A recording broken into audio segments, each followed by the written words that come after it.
Feet upon feet of snow along the Rocky Mountain front have left many trapped in their homes with little food to no food. MTN's Russ Thomas, though, shows us how Missoula virtual nonprofit is helping answer the call for help.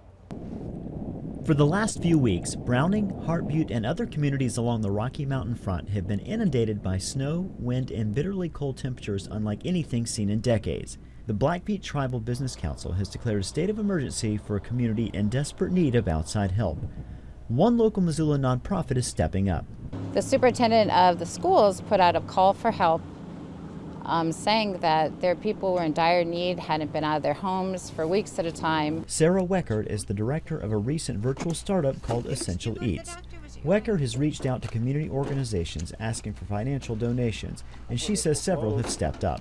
On Wednesday, Essential Eats made their latest of several donations over the last week. Today we're picking up 1,000 pounds of turkey. We brought up 700 pounds of chicken quarters and some other food. We worked with the Hutterite colony to get food directly to Hart Butte. But getting the food over the divide and into towns blanketed with feet of snow is not an easy task. Roads are closed on and off with so much frequency that an outsider couldn't have navigated it very well. That's where Earl Heavy Runner comes in. Heavy Runner has firsthand knowledge of what communities are dealing with. They just can't get out of their homes. Snowbanks are anywhere from 5 to 10 feet deep. Heavy Runner, who works at the Blackfeet Food Pantry, drove 4.5 hours through tough travel conditions on Wednesday to Missoula, and within 20 minutes loaded his truck and was back on the road. The food is going back to the tribe to be fed out to the people that can't get to town. We're estimating anywhere from 400 to 500 people.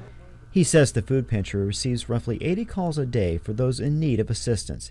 He says he hopes that other organizations like Essential Eats will continue to step up with food and toiletry donations that are so desperately needed in a community crippled by Mother Nature's worst. Russ Thomas, MTN News, Missoula.